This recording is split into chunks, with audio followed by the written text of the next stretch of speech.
Sí, recuérdenme, por favor, porque luego se me olvida. Entonces, sí, la estoy grabando por cualquier cosa. ¿De acuerdo, chicos? Entonces, ¿pueden ver mi pantalla y me escuchan bien todos? Sí, profe. Ok. Entonces, creo que nos quedamos aquí y ya les había explicado esta parte, ¿no? Que hay agentes mitogénicos que me van a promover la proliferación celular y hay agentes antimitogénicos que lo que van a hacer es, digamos, inhibir la proliferación celular. Es decir, son señales externas que van en pro o en contra del ciclo celular. ¿Estamos de acuerdo? Entonces, pero no solamente la regulación del ciclo celular de manera positiva y o negativa viene desde fuera. Si viene información externa es la que nos indica que el ciclo celular debe de progresar, o más bien debemos entrar al ciclo celular o debemos salir del ciclo celular, también hay señales internas que se deben de cumplir para que el ciclo celular en términos de progresión pueda continuar. ¿Estamos de acuerdo? El agente mitogénico es la primera señal para que se ensamble el primer complejo. Entonces, dentro de los otros, digamos, no sé si manera de regular el ciclo celular de manera positiva es la remoción de un inhibidor del ciclo celular, que ya les había dicho la clase pasada que era P27. P27 es un inhibidor del ciclo celular, pero la principal función de P27 es inhibir a los complejos de ciclina E con CDK2, a los complejos de ciclina A con CDK2. Cosa contraria que les había comentado que P27 sí se une al complejo de ciclina D con CDK4 o 6, pero su función es permitir que se ensamble ese complejo. ¿Estamos de acuerdo? Entonces, una de las cosas importantes, perdón, en la progresión del ciclo celular, es decir, estamos en G1, pasaremos a G1 tardía, por decirlo de alguna forma, es, digamos, quitar los efectos inhibitorios de P27. ¿Por qué lo digo? Porque recuerdan que partimos de una célula que está en un estado G0, es decir, en un estado de no proliferación. Y ya lo habíamos visto que cuando una célula no está en estados de proliferación, todos los actores del ciclo celular están en su estado mínimo, en su estado basal. ¿Estamos de acuerdo? ¿Por qué? Porque los represores transcripcionales están en la región promotora de los genes del ciclo celular. ¿Por qué? Porque la proteína retinoblastoma está secuestrando a los factores de transcripción exclusivos del ciclo celular, como S2F1, 2 y 3. ¿Estamos de acuerdo? Y otra cosa muy importante también es que los niveles de P27 en una célula que está quiescente o en un estado G0 son muy altos. Es decir, el sistema también se está asegurando de tener a los inhibidores del ciclo celular, porque todavía no requerimos, digamos, entrar en eventos de proliferación celular. ¿Estamos de acuerdo? Entonces, lo que tiene que hacer el sistema en términos de inhibidores del ciclo celular como P27 es limpiar el entorno intracelular de esos inhibidores de P27 que va directamente o atenta contra la progresión del ciclo celular, porque inhibe la ciclina E con CDK2 e inhibe también el complejo de ciclina A. ¿Estamos de acuerdo? Entonces, ¿qué es lo que tenemos que hacer entonces? Deben de haber estrategias o mecanismos moleculares que me inactiven a P27 para que entonces el ciclo celular pueda progresar. ¿Cuáles son estas estrategias que utiliza la célula para quitar ahora los efectos inhibitorios de P27 en una célula que va a empezar a proliferar? Uno de esos, una de esas estrategias, perdón, ya la vimos de manera indirecta y que tiene que ver principalmente con el primer complejo del ciclo celular, que es el complejo de ciclina D con CDK4.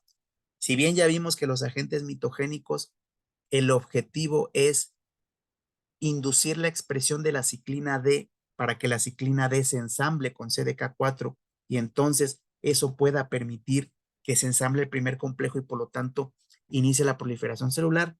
P27, que podemos ver aquí en una célula quiescente o en un estado G0, está súper incrementado. Es decir, es una concentración, digamos, considerable para estar bloqueando el ciclo celular. Por lo tanto, el complejo de ciclina D con CDK4 o 6, lo que hacen es necesitar a P27 para que ese complejo se ensamble y se active. ¿Estamos de acuerdo? Por lo tanto, si conforme vamos incrementando los niveles de la ciclina D y van incrementando el contenido de los complejos de ciclina D con CDK4 y por lo tanto P27, de cierta manera lo que estamos haciendo también es estar removiendo a P27 del ambiente. ¿Qué quiere decir esto? Que estamos ocupando P27 para ensamblar el primer complejo. Y de entrada lo que estamos haciendo entonces es que ese P27 está ocupado en ensamblar el primer complejo. ¿Estamos de acuerdo? Lo estamos quitando del camino poco a poco al ensamblar el primer complejo. Y entonces le vamos ganando poco a poco a la batalla de los altos niveles de P27 dentro de la célula. ¿De acuerdo? Y se empieza a ensamblar el primer complejo y lo que ocurre entonces es que si se ensambla el primer complejo, quitamos a P27 del ambiente y eso hace entonces que cuando aparezca la ciclina E y busque a su CDK correspondiente, no esté P27 como podemos ver en esta imagen para que lo pueda inhibir, porque lo vamos removiendo poco a poco al ensamblar el primer complejo. De tal manera entonces que la ciclina E, conforme va pasando el tiempo, va a quedar libre de P27. Es decir, ya no va a estar P27. Y entonces la ciclina E puede inducir, ahora sí, digamos, se puede volver, digamos, se puede volver un loop positivo, una retroalimentación positiva, porque ya se está ensamblando el complejo de ciclina E con CDK2, para que la progresión del ciclo celular sea positiva y vayamos de una fase a otra y a otra. ¿Estamos de acuerdo? Esa es una de las primeras estrategias que utiliza el sistema, remover a P27, engañarlo si lo quieren ver ustedes así, para que nosotros ensamblemos el primer complejo. ¿De acuerdo? Otra de las estrategias que utiliza el sistema no solo es nada más la remoción de P27 con la ayuda de la ciclina E, ¿estamos de acuerdo? De la ciclina D, perdón, sino que también tiene que asegurarse el sistema del P20, de las grandes concentraciones de P27 que hay, empezarlas a destruir también. ¿Estamos de acuerdo? Y una de las cosas muy importantes, como podemos ver en esta imagen, tenemos a la ciclina E, porque al final del día P27 inhibe a la ciclina E, que es el siguiente complejo que se empieza a ensamblar. Aquí podemos ver cómo la ciclina, el complejo de ciclina E con P27 está siendo inhibido perdón, el complejo de ciclina E con CDK2 está siendo inhibido por P27.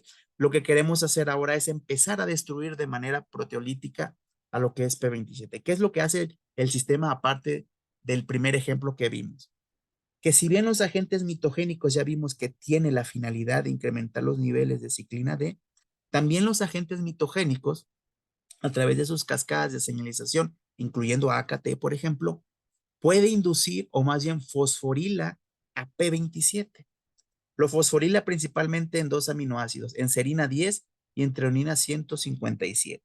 Es decir, los agentes mitogénicos no solo son importantes para inducir la expresión de la ciclina D, sino también están fosforilando, en este caso, a P27. Y esa fosforilación, como lo podemos ver aquí en G1 tardía, después, digamos, esa fosforilación sobre P27 hace que digamos que P27 quede marcado y por lo tanto salga del núcleo. Entonces, esa fosforilación es una señal de exportación nuclear para P27. Y eso da como resultado entonces que P27 se ubique en el citoplasma. De entrada ya estamos disminuyendo los niveles de P27 en el núcleo.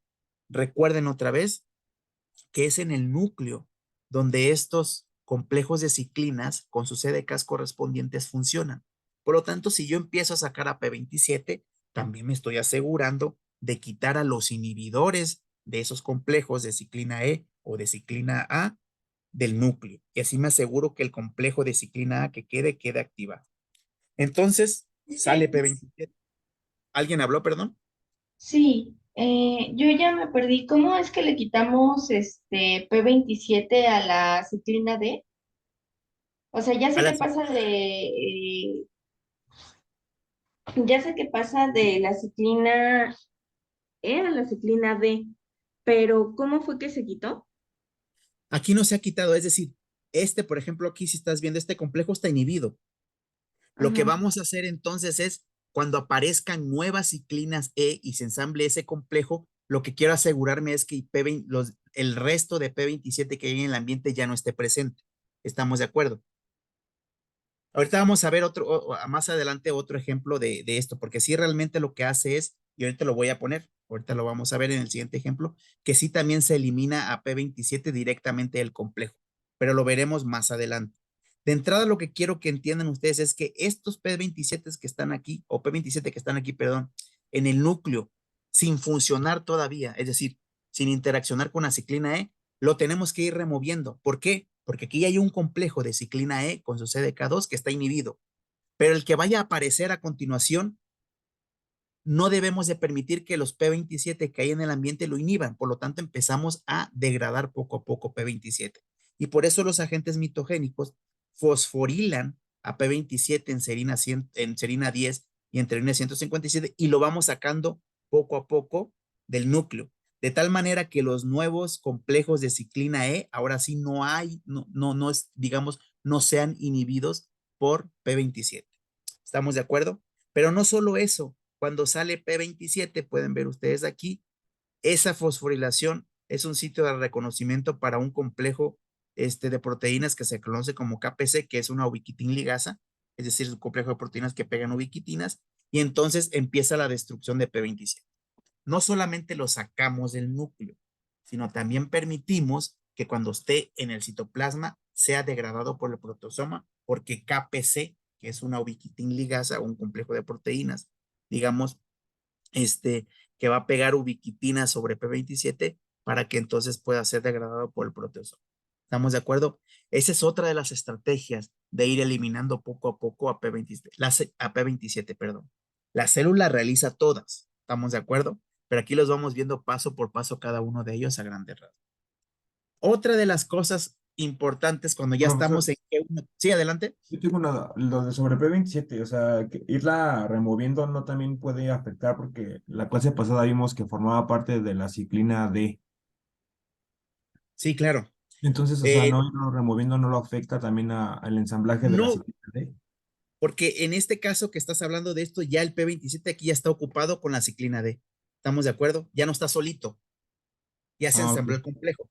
Y otra cosa también, y es una muy buena pregunta porque también se sabe que no necesariamente P27 tiene que estar unido a la ciclina D con CDK4 o 6 para que se active el complejo. Es decir, la ciclina D con su CDK4 o 6 pueden estar sin P27.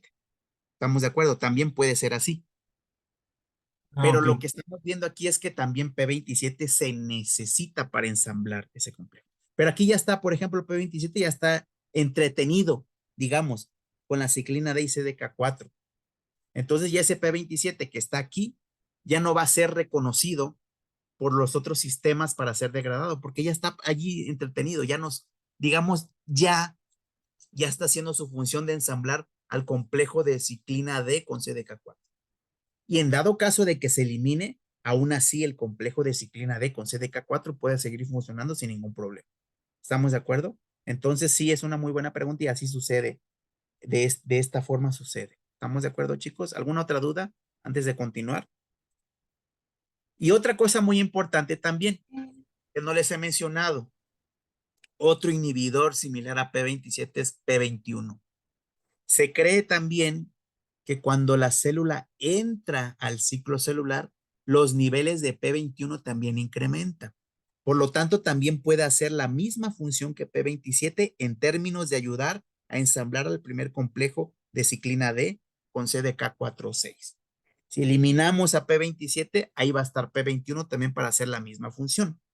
¿Cuál es la única diferencia? Que P21, aparte de que al inicio del ciclo celular incrementa su contenido, también P21 es un inhibidor se expresa o su contenido incrementa exclusivamente cuando hay daño al ADN. Y lo vamos a ver más adelante. ¿Estamos de acuerdo? Pero al final del día, ya sea P27 o P21, realizan la misma función, ayudar a ensamblar al complejo de ciclina D con CDK4. Y también P21 es un inhibidor, por ejemplo, de la ciclina E, del complejo de ciclina E y del complejo de ciclina A. Es decir, P27 y P21 son hermanitos que hacen la misma función.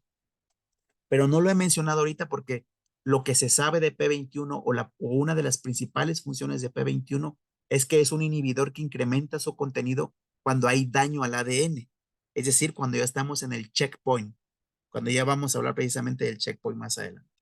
¿De acuerdo, chicos? Entonces lo que estamos viendo aquí es cómo vamos eliminando, en este ejemplo, a P27, que es, digamos, es el principal inhibidor que está en células en estado G0, sin ningún daño al ADN, si lo queremos ver así.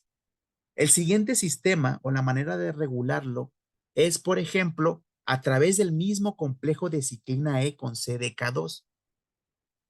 Los dos anteriores vimos que el complejo de ciclina D con CDK4 ayudan a reclutar a P27 para que se ensamble ese complejo. Después vimos que también los agentes mitogénicos fosforilan a P27 para que éste salga del núcleo y luego sea destruido. Pero también aquí vemos cómo después de que ya empiezan a aparecer o incrementar las concentraciones de ciclina E y por lo tanto de ensamblarse el complejo de ciclina E con CDK2, también ese mismo complejo le echa montón a P27. Es decir, es una guerra de muchos mecanismos de regulación para ir eliminando a P27. La única diferencia es que en este caso, este complejo de ciclina E con CDK2, el CDK2 pega los fosfatos sobre treonina 187, otro aminoácido completamente diferente y por lo tanto una señal completamente diferente. ¿Cuál es esta señal?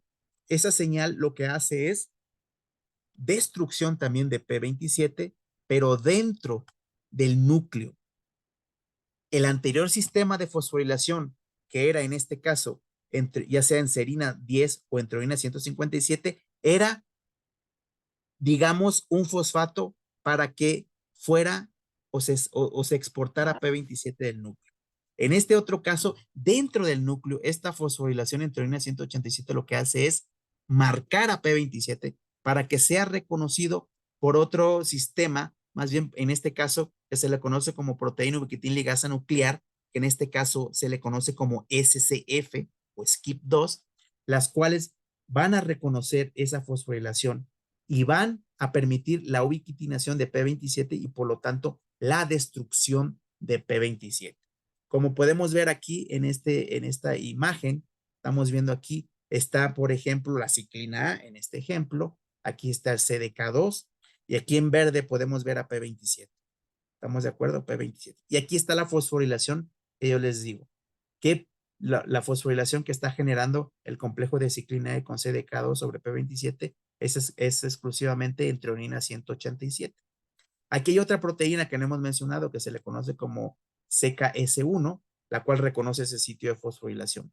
Y esa proteína que CKS1 interactúa con otra proteína que se le conoce como FBOX, que al final de cuentas es SCIP2, ¿estamos de acuerdo? Que forma parte de este complejo de proteína ubiquitina ligasa. Aquí están las diferentes proteínas que participan en el complejo, como Culin1, SCIP1, RBX1. Aquí está la E-ligasa, la que va a pasar, digamos, esta ubiquitina que está en esta posición hacia P27 y por lo tanto esa es la señal para que se degrade por el protosoma P27. ¿Estamos de acuerdo? Pero claves en el reconocimiento de ese P27 fosforilado es esta proteína que se le conoce como SCIP2. Ustedes van a ver este tipo de cosas como FBOX, porque aquí puede ser SCIP2, también puede ser, por ejemplo, CDH1 u otra serie de proteínas. Esto está cambiando todo el tiempo y por lo tanto va reconociendo diferentes proteínas. Pero FBOX o SCIP2, como podemos ver aquí, está interaccionando con esta proteína que se le conoce como CKS1, que reconoció la fosforilación en treonina 187.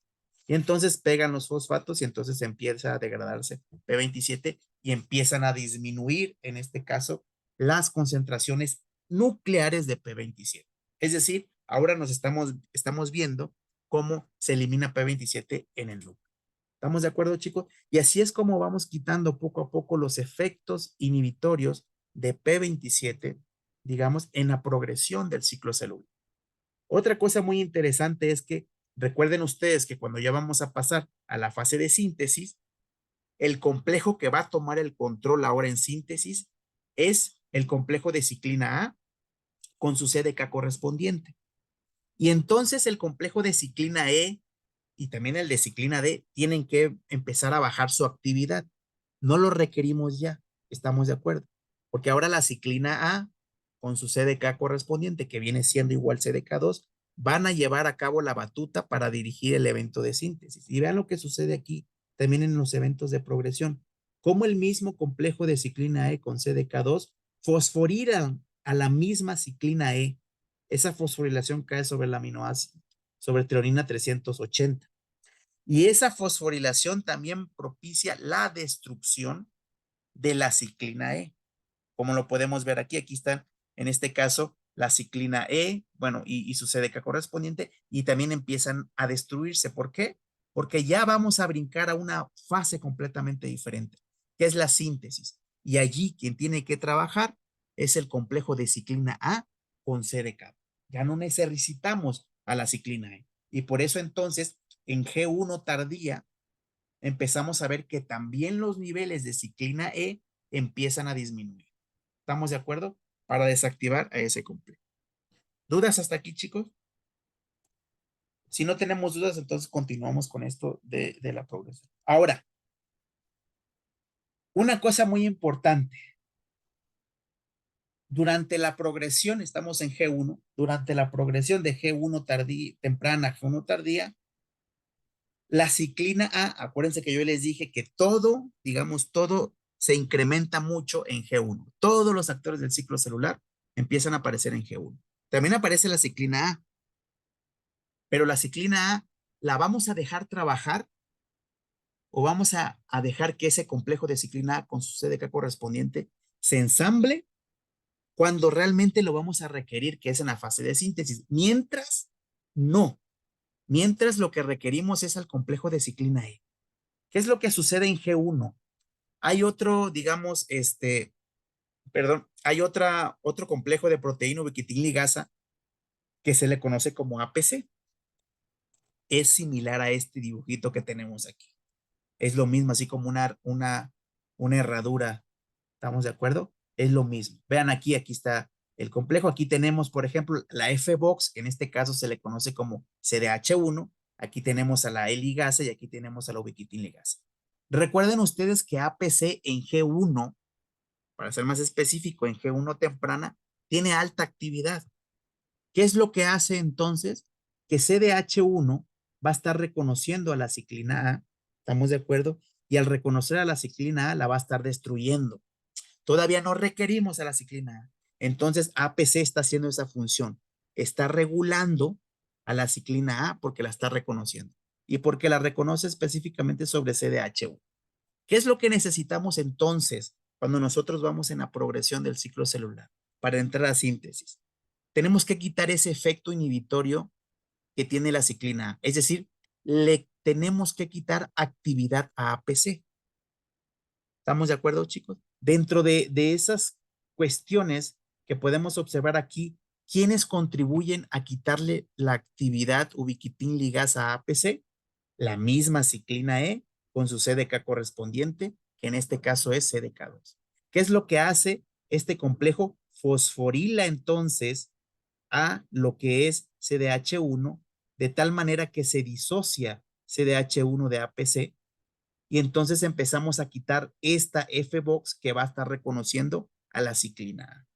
No solo eso, también podemos ver que en G1, como hay alta liberación de E2F, E2F también va a la región promotora de EMI1 y EMI1 también es un, digamos, secuestrador, interacciona con, en este caso, CDH1 fosforilada y se asegura entonces de que este CDH1 no vuelva o no regrese a lo que es APC y entonces tener actividad de ubiquitin ligasa. ¿Estamos de acuerdo? Entonces, eso es lo que está ocurriendo de tal manera que conforme yo voy incrementando los niveles, hablemos de CDKs, voy quitándole actividad o voy inactivando a APC. Y por lo tanto, si yo inactivo a APC, es decir, en G1S, que le conoceríamos como G1 tardía, donde ya hay alta actividad de CDK, no solo por el complejo de ciclina E con CDK2, sino también por allí hay complejos de ciclina D con CDK4 o 6. De tal manera que la alta actividad de CDK me propicia la fosforilación de CDH1, me propicia también la aparición de EMI1 y por lo tanto me da como resultado la inactivación de APC.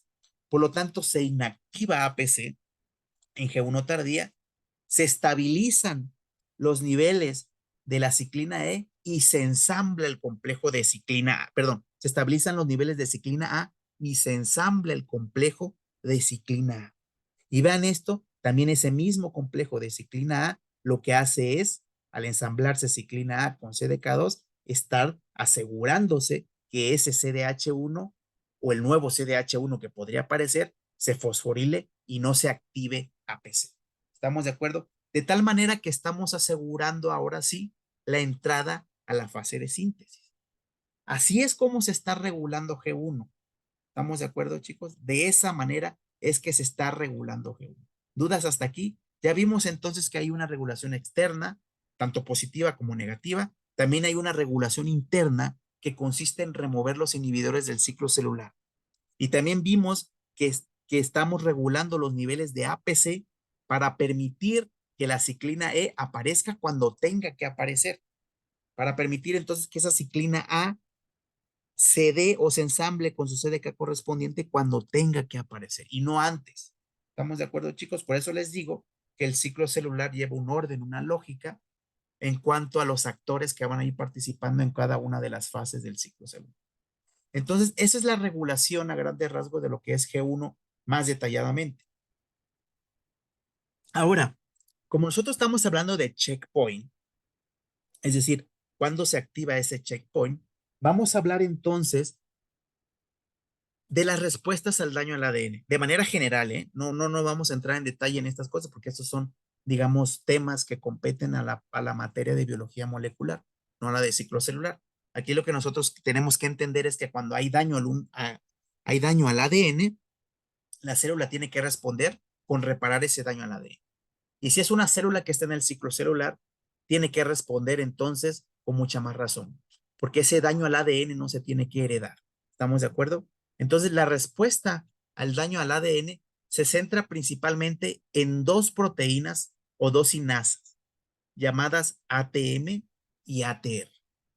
Ustedes ya saben que podemos tener diferentes tipos de daño al ADN. Daño de cadena sencilla, daño de doble cadena, o incluso, por ejemplo, bloquear las horquillas de replicación que me va a generar cadena sencilla, se podría considerar como un daño al ADN, sin ser estrictamente un daño al ADN. Todas estas respuestas del daño al ADN, lo que van a hacer es activar una respuesta para reparar ese daño. Y esa respuesta está mediada por estas dos proteínas, ATR y ATM. ¿Estamos de acuerdo? Entonces, cuando se da el daño al ADN, esta respuesta ATM o ATR se activa.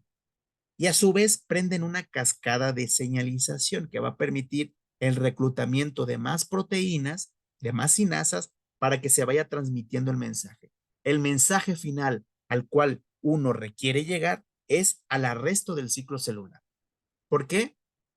Porque necesitamos parar el ciclo celular. Porque si el ciclo celular sigue progresando y no reparo ese daño o esa mutación puede heredarse a las células hijas. Y como resultado podemos tener células con alguna transformación celular que a la larga nos va a dar un daño en un tejido o en todo el sistema celular. ¿Estamos de acuerdo? Pero algo muy interesante que ATR y ATM activan a otra serie de proteínas, como por ejemplo CHEK1, CHEK2, que lo que hacen estas sinasas es inducir o promover el arresto del ciclo celular de manera reversible. ¿Qué quiere decir esto? Que una vez que se repare el daño, ahora sí, progresamos con el ciclo celular. También van a permitir la aparición de enzimas o proteínas que van a reparar ese daño al ADN. Y no solo eso, en el caso de CHEK1 y CHEK2 y también ATM o ATR, van a permitir la activación, ¿estamos de acuerdo?, de P53. P53 es una proteína que participa en el arresto permanente del ciclo celular y también participa en un evento que se llama apoptosis o muerte celular programada. ¿Estamos de acuerdo? Entonces, esa respuesta al daño al ADN culmina en frenar el ciclo celular. Si ese daño al ADN es muy grave, entonces da como resultado que la célula tiene que morirse. Por eso entonces tenemos que hacer primero un arresto del ciclo celular, darle la oportunidad a la célula de reparar ese daño. Si ese daño no ha sido reparado, entonces digamos, los efectos de P53 se empiezan a notar mucho más y eso da como resultado la muerte celular. ¿De acuerdo, chicos? Entonces, ¿cuáles son a grandes rasgos, sin entrar a tanto detalle? Esto ya lo saben, nada más para recordarles un poquito. ¿Cuáles son los tipos de daños al ADN que nosotros podemos encontrar? Bueno, puede sufrirse modificaciones en el ADN, ya sea por un evento de depurinación. ¿Qué es esto? Aquí tenemos al nucleótido, el que tenemos aquí, por ejemplo, el azúcar, tenemos a la base nitrogenada y aquí están los fosfatos, estamos hablando entonces del nucleótido. Lo que sucede es que esta unión o este enlace covalente que hay entre el azúcar y la base nitrogenada se rompe. ¿Estamos de acuerdo? Una hidrólisis de tal manera que quitamos la guanina y entonces nos quedamos únicamente con el azúcar, que ya no tiene, en este caso, la base nitrogenada. Esa es una depurinación. ¿Estamos de acuerdo? También pueden ocurrir desaminaciones, es decir, aquí tenemos, por ejemplo, esta base nitrogenada, que en este caso es una citosina. Aquí tenemos al grupo amino. Después de un evento de hidrólisis, por ciertas cosas, ciertos procesos que ocurren dentro de la célula, puede ocurrir que haya una desaminación y entonces pasamos de citosina a uracilo. Eso es muy importante porque recuerden ustedes que en el ADN no debemos de tener uracilo. El uracilo es en el RNA. ¿Estamos de acuerdo? Entonces, esta desaminación de la citosina nos crean modificaciones o alteraciones en el material genético. Y el otro tipo de daño que puede ocurrir es también por acetilación. Como lo podemos ver aquí, una guanina, la cual sufre una metilación, en este caso, pasamos de guanina a metilguanina. Y esta es una modificación, digamos, específicamente en el ADN que se puede interpretar como un fallo, como una alteración, de tal manera que los eventos de replicación del ADN pueden verse alterados y modificados. ¿Estamos de acuerdo? Entonces, esa es una de las cosas que ocurren. También pueden haber, por ejemplo, dímeros de pirimidina, como podemos ver aquí. Aquí hay una pirimidina y otra pirimidina, que simplemente se unen a través de ductos moleculares. Entonces, esto también causa una modificación en el ADN, que entonces, si no es corregida, puede causar graves problemas para las células hijas.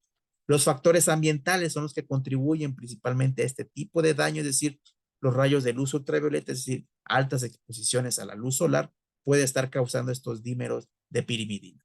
Pero no solo podemos tener, digamos, este tipo de daño, también puede haber daños que ya son un poquito más graves, como la ruptura de doble cadena del ADN. En este caso, los rayos X crean este tipo de, principalmente los rayos X crean este tipo de lesiones que nosotros podemos ver como daños de doble cadena. Entonces, todo este tipo de daños que pueden ocurrir en una célula cuando está en el ciclo celular, se deben de reconocer y se deben de reparar. ¿Estamos de acuerdo? Porque si no, eso causa consecuencias graves o da como resultado consecuencias graves para la célula.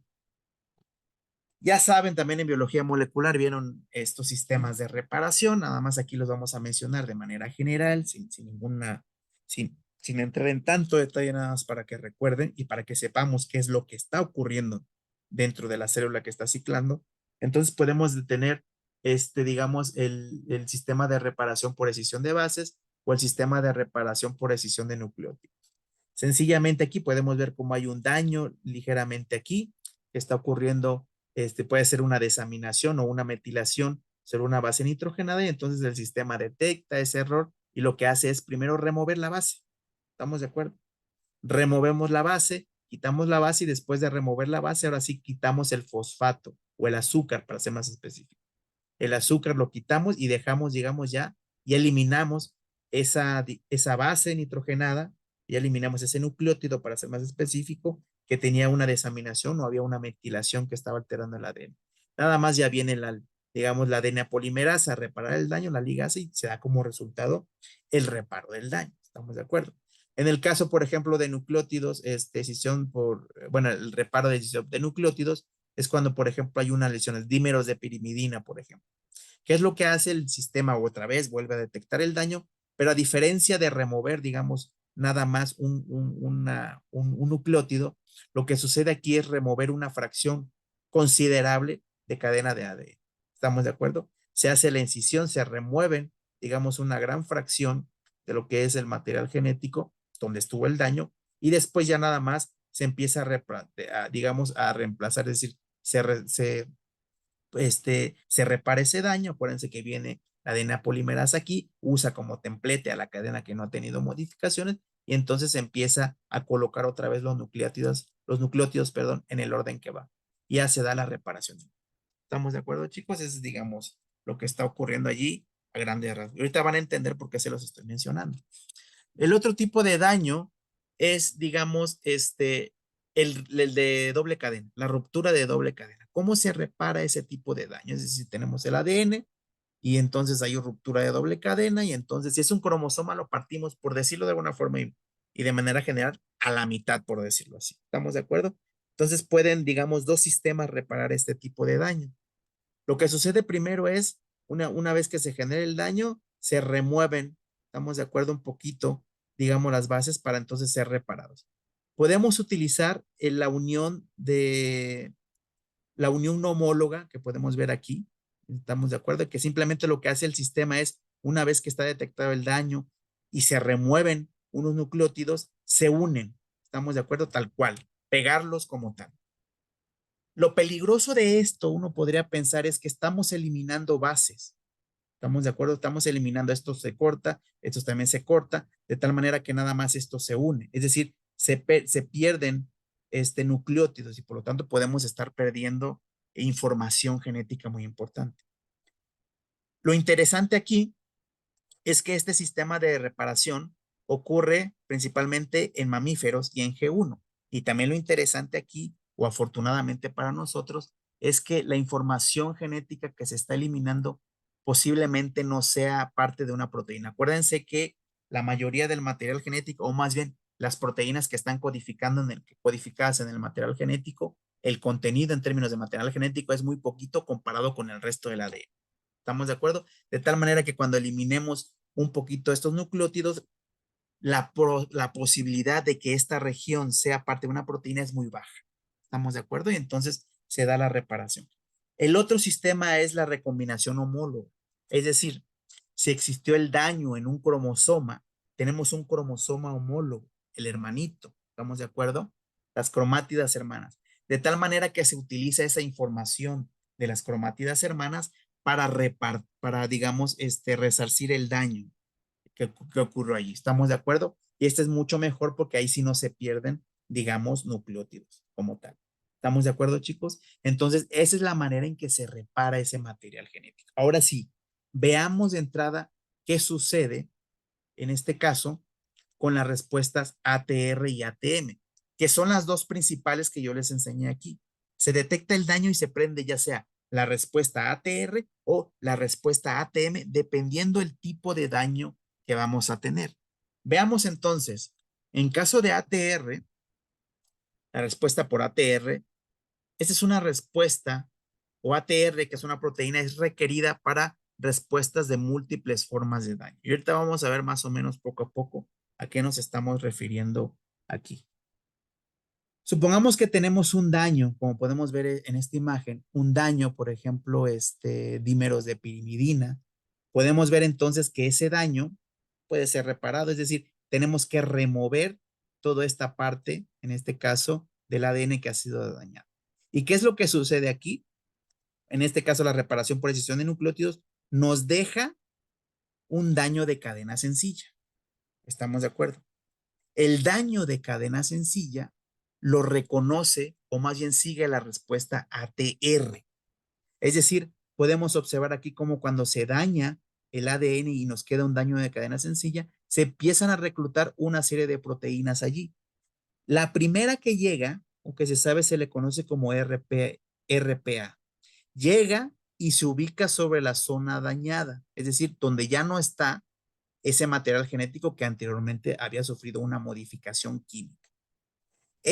La llegada de RPA es la señal para que se empiece a reclutar ATR, pero ATR está unida, ATR que la podemos ver en verde, está unida a otra proteína que se le conoce como ATRIP.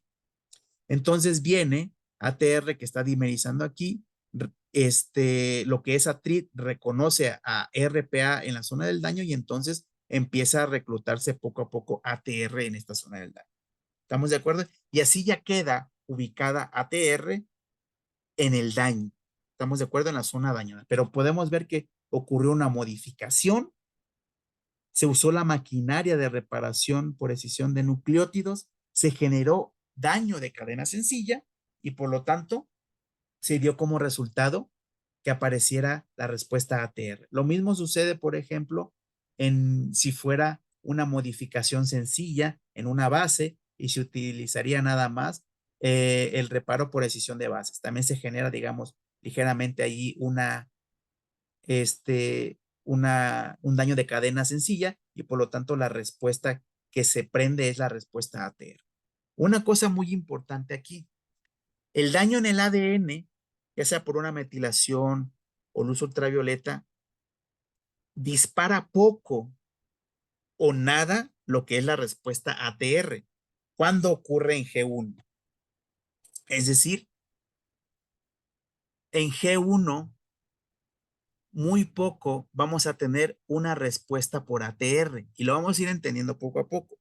Pero de entrada, cualquier daño que pueda ocurrir aquí en G1 y que me genera un daño por cadena sencilla, ya sea por el sistema de reparación, por escisión de nucleótidos o por base, uno podría pensar, me va a disparar lo que es la respuesta ATR.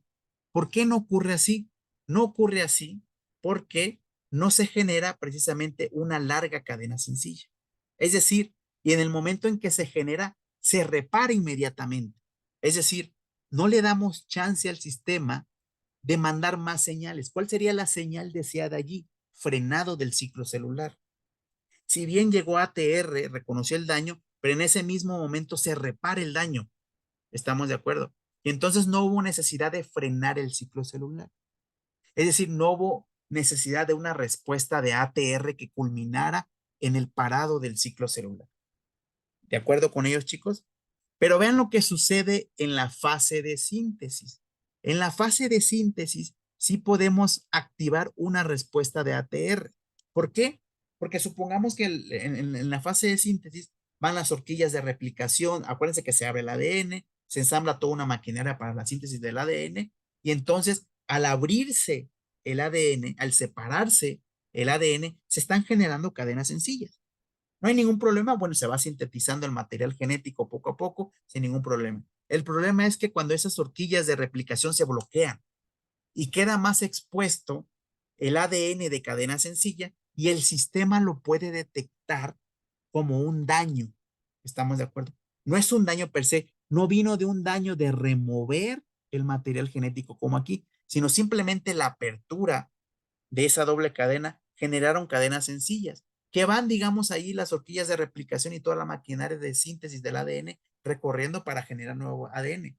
Pero cuando se bloquean esas horquillas de replicación y muchas horquillas de replicación se bloquean, queda entonces el ADN de cadena sencilla.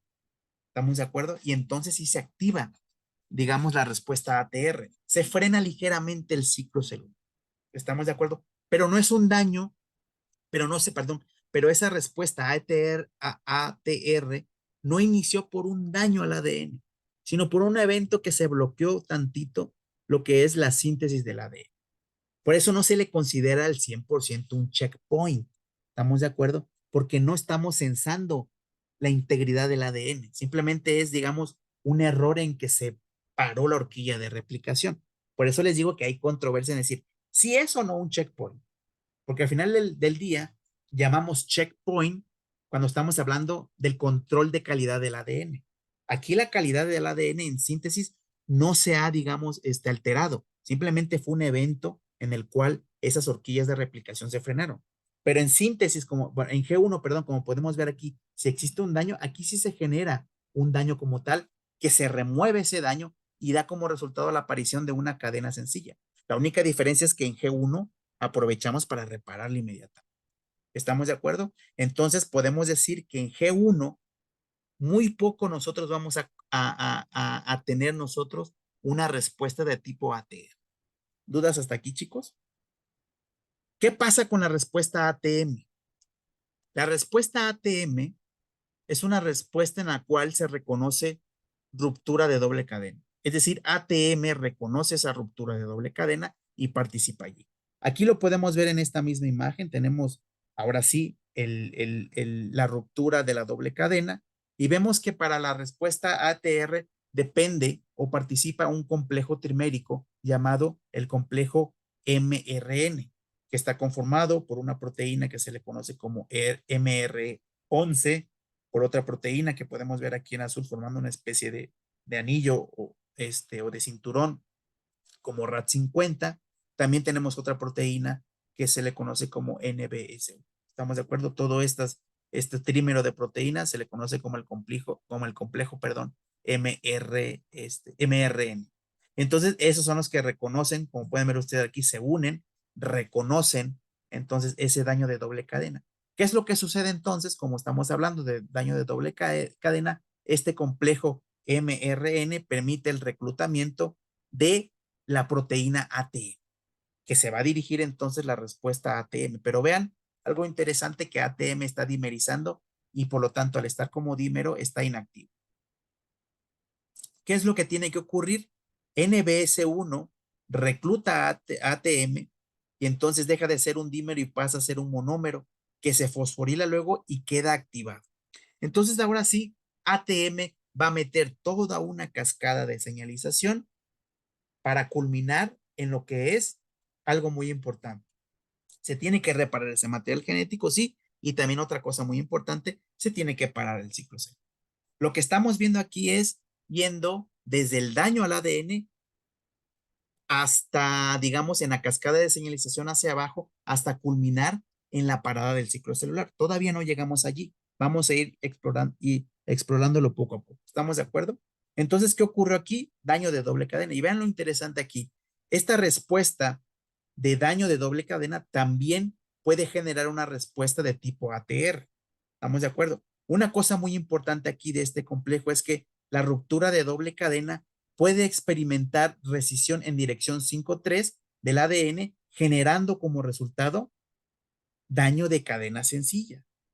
No solo es la ruptura de cadena doble, porque este complejo está aquí, sino que se genera también daño de cadena sencilla. ¿Cuándo se genera este daño de cadena sencilla? O más bien, ¿quién inicia, digamos, la remoción de estos nucleótidos aquí para generar daño de cadena sencilla? Lo que hace esta función es la proteína MRE11, que tiene actividad de nucleasa. Entonces, cuando se activa la actividad de nucleasa de esta proteína, me genera daño de cadena sencilla. ¿Cuándo se activa MRE11? MRE11 solo se activa cuando incrementa mucho la actividad de CDK. ¿Y cuándo se incrementa la actividad de CDK? Cuando ya estamos quizás en síntesis, cuando ya estamos en G2, donde los niveles de actividad de CDK es muy alto. Y entonces cuando incrementan los niveles de actividad de CDK, se activa esta actividad de nucleasa de MR11 y entonces empieza a hacer la rescisión en dirección 5'3 para generar daño de cadena sencilla.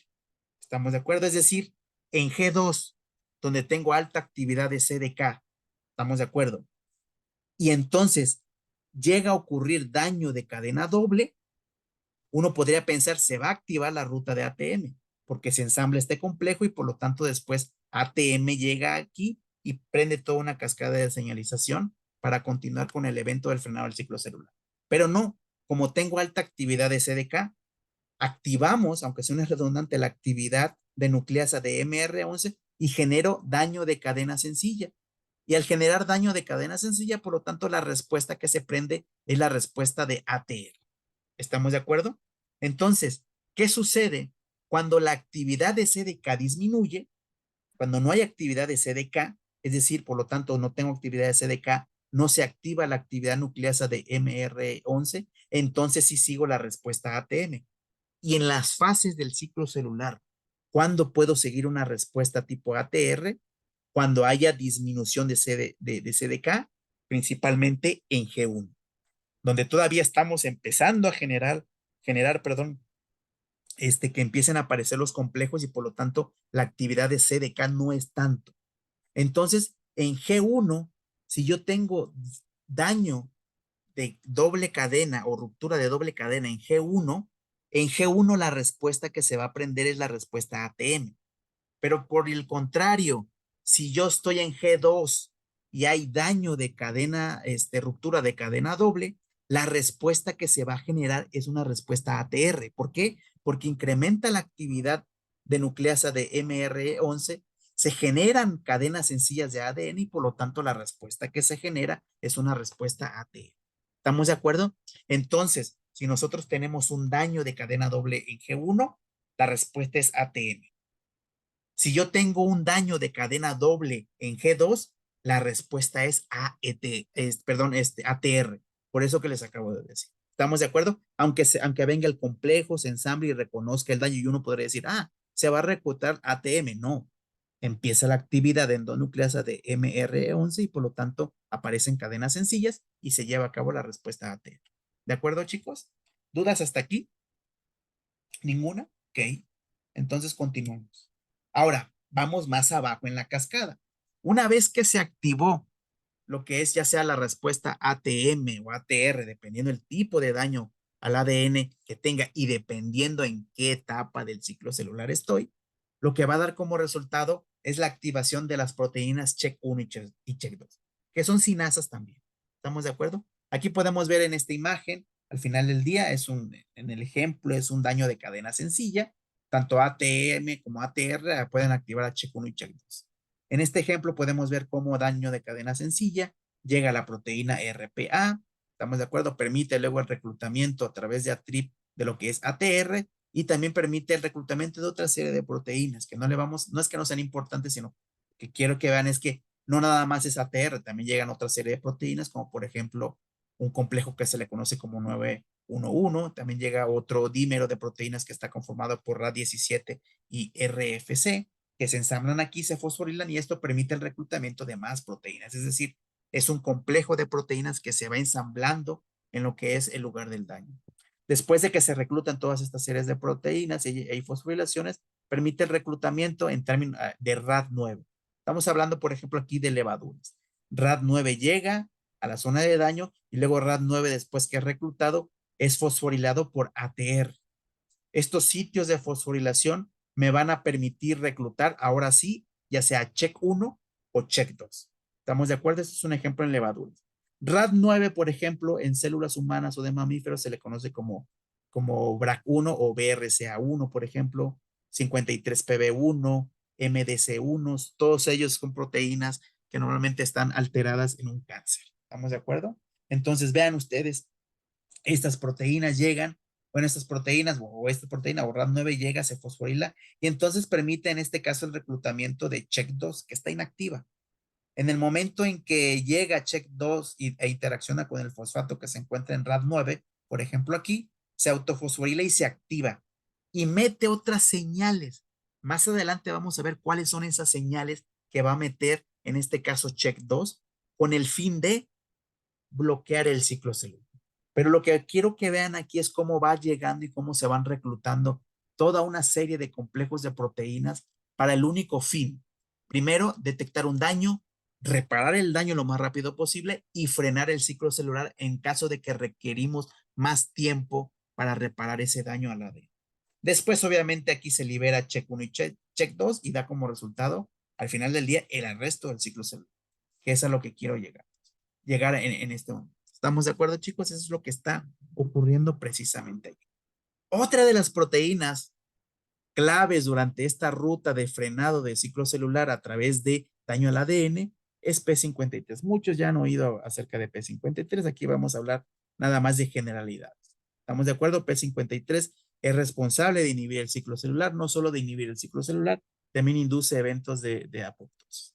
Aquí tenemos un esquemita general de lo que es la estructura, bueno, no estructura, más bien un esquema de cómo está conformado P53. Podemos observar en el amino terminal, está en el amino terminal, es la zona que interactúa con la maquinaria de transcripción, es decir, donde llega y promueve los eventos de transcripción. Tenemos un sitio de unión al ADN en medio prácticamente de toda esta.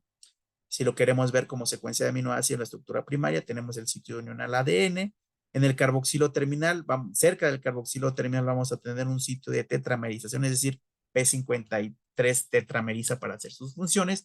Allí mismo, en ese sitio de tetramerización, hay un sitio, unos aminoácidos que son los sitios de exportación nuclear.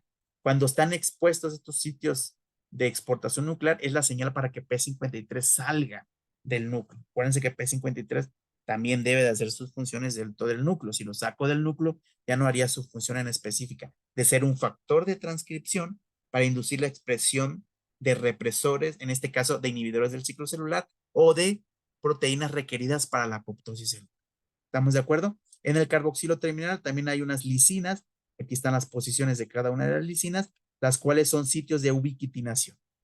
¿Estamos de acuerdo? Sitios de ubiquitinación, que en este caso MDM2 va a pegar esas ubiquitinas y por lo tanto se va a degradar P53. ¿Estamos de acuerdo? Es un regulador negativo MDM2. Y también tenemos, por ejemplo, en estos mismos aminoácidos de lisina, sitios de acetilación. Es decir, no solo se pegan las ubiquitinas, sino también podemos pegar grupos acilos o acetatos, si lo quieren ver así.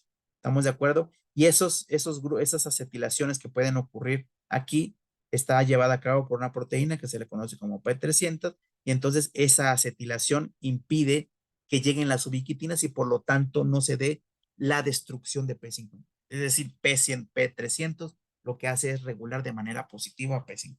Ahora, ¿cómo funciona esto? Aquí tenemos, por ejemplo, a P53. Aquí tenemos a MDM2. Este es supongamos que este es el amino terminal y este es el carboxilo terminal.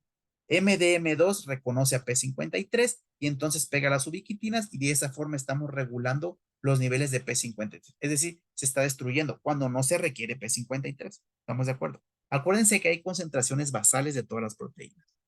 ¿Qué es lo que sucede cuando hay daño al ADN? Cuando hay daño al ADN, dependiendo que si es de doble cadena o de cadena sencilla, se puede prender la respuesta ATR o ATM y la activación, por ejemplo, de check 1 o check 2. En este caso, check 2. ¿Qué es lo que hace check 2 principalmente? Lo que hace es fosforilar, ya sea, no más bien, fosforila tanto a MDM2 en serina 395 y también, ya sea ATR, ATM o check 2, fosforilan al mismo P53, en donde en serina 15 y serina número 20, que era lo que habíamos visto en esta posición, en el amino terminal. ¿Estamos de acuerdo? Esas fosforilaciones lo que hacen es disociar a MDM de P53. Y entonces P53 se estabiliza y permite la tetramerización. Esa tetramerización, me voy a regresar a la imagen anterior, ¿se acuerdan que aquí había unos aminoácidos que se le conoce como señales de exportación nuclear? Cuando se tetrameriza se esconden. Y entonces ahora sí no solo se estabiliza P53 con la tetramerización, sino que se queda en el núcleo para hacer sus funciones. ¿Cuáles son sus funciones? Inducir la expresión de genes relacionados con el arresto del ciclo celular y de genes relacionados con la muerte celular. ¿Estamos de acuerdo? Pero también esa fosforilación en serina 20 o serina 15 es sitios de reconocimiento para P300. P300 llega e interacciona ahora con P53. ¿Cuál es la finalidad de P300? Acetilar, por ejemplo, las histonas. Si nosotros acetilamos a las histonas, permitimos que el ADN se vaya, digamos, desenrollando y esté libre para empezar los eventos de transcripción de genes. No solo eso, vean, P300 acetila también esa serie de aminoácidos que están en esta posición que nosotros podemos ver aquí, y entonces bloquea la ubiquitinación, es decir, nos aseguramos de que si por alguna extraña razón MDM2 apareciera, no pegue las ubiquitinas. Entonces bloqueamos ese sitio de ubiquitinación y entonces P56 queda estabilizado todo el tiempo y da como resultado que empiezan a aparecer genes para el frenado del ciclo celular y genes para la muerte celular. ¿Estamos de acuerdo? Eso es lo que está ocurriendo con P53. Ahora entonces entremos. ¿Qué es lo que ocurre cuando hay daño al ADN y cómo se regula el daño al ADN? Acuérdense que estamos en G1, chicos. No hemos pasado a G2. Estamos hablando del checkpoint de G1. Si bien ya vimos que la respuesta de doble cadena en G2 me puede activar una respuesta ATR, cuando hay daño de doble cadena en G1, la respuesta que se va a dar es una respuesta ATM, por lo que les acabo de decir entonces anteriormente de que no se activa esta actividad endonucleasa de MRE11, la cual depende de mucha actividad de SDK. Estamos en G1 donde la actividad de SDK no es tanta. Por lo tanto, la respuesta que ocurre cuando hay un daño al ADN y esa célula está en G1, la respuesta que se va a activar es la respuesta G1, perdón, la respuesta de ATM. Podemos tener una respuesta temprana y una respuesta tardía. ¿Estamos de acuerdo? Entonces, es decir, la respuesta o el arresto en G1 por daño al ADN me dirige dos tipos de respuesta. Una respuesta rápida y una respuesta tardía. La respuesta rápida está mediado por cambios en la fosforilación de los reguladores del ciclo celular. Y la respuesta tardía está controlada o está dirigida por la activación de P53 y la expresión de proteínas que se encargan de regular el ciclo celular. Vamos a verlo entonces a detalle. ¿Qué es lo que sucede? Supongamos que estamos progresando en el ciclo celular. El complejo de ciclina E con CDK2 está activado. Todo va en orden. ¿Estamos de acuerdo? ¿Qué es lo que requeriría yo si existe un daño al ADN? Frenar el ciclo celular. ¿Estamos de acuerdo? Y para frenar el ciclo celular, necesito desactivar al complejo de ciclina E con CDK2. Una de las formas de desactivar de manera rápida ese complejo es pegando un fosfato sobre el CDK. Al pegar ese fosfato sobre el CDK, bloquea el sitio catalítico y por lo tanto la actividad del complejo disminuye. ¿Estamos de acuerdo? Allí no hay ningún problema. Eso es lo que yo requeriría.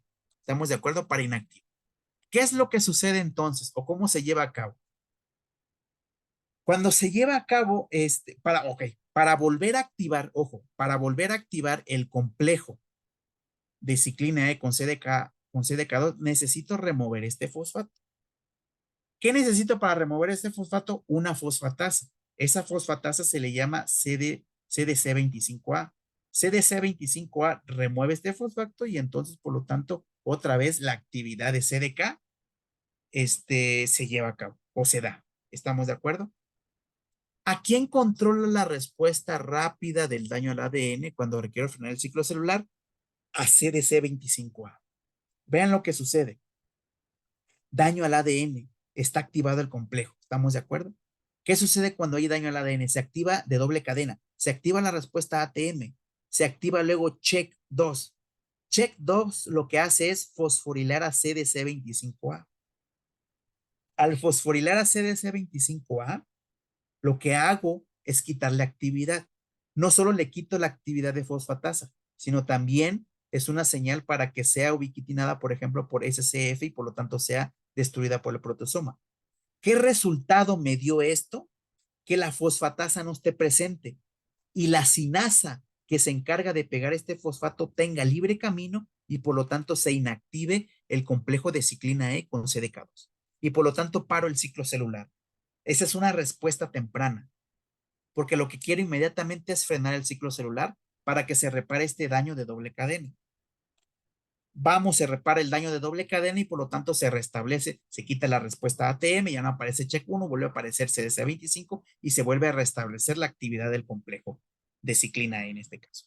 Pero supongamos que el daño es tan grave, no solamente es uno, sino son varios daños de doble cadena. Entonces, no solo es la respuesta rápida la que se activa, sino requiere una respuesta tardía también. Es decir, al mismo momento, check 2 y ATM están permitiendo la estabilización de P53, como lo vimos aquí. La estabilización de P53, de tal manera que P53 se estabiliza, va a la región promotora de un gen en específico, P21, y entonces induce la expresión de P21. Entonces P21 viene e interacciona con ciclina E y CDK2. Y no solamente es la inhibición por parte del fosfato, sino también P21 inhibe ese complejo. Entonces la respuesta tardía, por eso es una respuesta tardía, porque requiero de estabilizar a P53, requiero que P53 vaya a la región promotora de P21, aparezca el mensajero, se sintetice la proteína que es P21, inhibidor del ciclo celular, y después P21 busque a los complejos de ciclina E y los empiece a inhibir. Por eso es una respuesta tardía. La respuesta temprana es muchísimo más rápido, como su nombre lo dice, aunque suene redundante porque es una serie de fosforilaciones que vamos controlando la inactivación por fosforilaciones de lo que es el complejo de ciclina E con su CDK correspondiente. ¿Estamos de acuerdo? Y así es como se lleva a cabo esa respuesta. Ahora, lo que aquí es muy importante, ¿cómo le hace la célula para evitar entonces que los genes de apoptosis empiecen a aparecer. Porque aquí lo que estamos haciendo es retardar el ciclo celular, darle chance al sistema que repare ese material genético. Si lo repara, entonces el ciclo celular vuelve a su estado normal, es decir, se restablecen otra vez todo y empieza la progresión del ciclo celular. Pero ¿qué pasa si no se da, si no se repara ese daño? Bueno, ahora P53 busca la región promotora de genes relacionados con la apoptosis y por lo tanto empieza el evento de apoptosis. ¿Por qué? Porque ya no pudimos, perdón, reparar ese daño de doble cadena. ¿Estamos de acuerdo? Entonces, ¿qué es lo que sucede en G1 cuando hay daño al ADN y es daño de doble cadena? La ruta que se prende es una ruta ATM, que da como resultado una respuesta temprana que únicamente lo que hace es permitir la fosforilación del CDK para que se inhibe en complejo y al mismo tiempo está permitiendo la estabilidad de P53 para que vaya a la región promotora de P21 y después nos aseguremos al 100% de la inhibición del ciclo celular por P21. ¿Estamos de acuerdo, chicos? ¿Dudas hasta aquí? Así es como se regula ese checkpoint de G1. ¿Estamos de acuerdo? Esta imagen es muy general, pero es todo esto que vimos, todas estas proteínas que se van ensamblando poco a poco para que dé como resultado únicamente eso, el frenado del ciclo celular. ¿Tienen alguna duda hasta aquí, chicos? ¿No tienen ninguna duda? Por el momento no. ¿Mande? Por el momento no.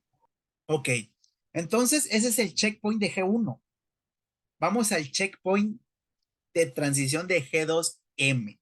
Y para eso también tenemos que entender cómo funciona en la progresión el ciclo celular de G2AM. Pero esa historia se las voy a contar después. Yo creo que con una hora de clase es suficiente por hoy. Entonces, es demasiada información, lo sé, chicos. Pero bueno, por mi parte ha sido todo. Les prometí que una hora o una hora y media máximo. Entonces lo dejamos aquí en una hora 10 nada más. Porque lo que viene también requiere de mucho tiempo y no lo quiero dejar a medias. ¿Tienen alguna duda hasta aquí? ¿Sugerencia o algo por el estilo? ¿Ninguna? Bueno, si no tenemos ninguna duda, chicos, pues yo me doy por bien servido con una hora para enseñarles estas cosas. Sé que lo ideal serían 2 horas, pero no los quiero cansar tanto. Es en línea y cuesta mucho trabajo. Pierden mi atención muy rápido, ya sea que le hablen en su casa o que vayan en el transporte público, vayan escuchando la clase y pierden el hilo de la clase. Es mejor en el salón de clases. Entonces, si no tienen ninguna duda, si ustedes requieren la presentación o el video de hoy, mándenme un correo, por favor. ¿Estamos de acuerdo? Entonces, si no tienen ¿El ninguna duda, nos mismo vemos. correo que usa para estructura de proteínas? Sí, es el mismo. Sí, exactamente. Ah, ok. Es el de benjamin.peag@gmail.com. Ese es el correo al cual me pueden escribir. El que checo más rápido, vaya, porque está ligado a mi teléfono y luego me llega la notificación. El otro tengo que entrar al de la UAM y lo checo una vez al día tal vez y ya hasta la noche y si urgía, pues ya no lo vi hasta las 12 o 2 de la mañana, que luego lo abro. Entonces, si no tenemos ninguna duda, chicos, nos vemos el próximo, ¿qué sería? El martes, claro. Nos vemos el martes. Pues bueno, que tengan un buen fin de semana y hasta luego. Gracias, igualmente.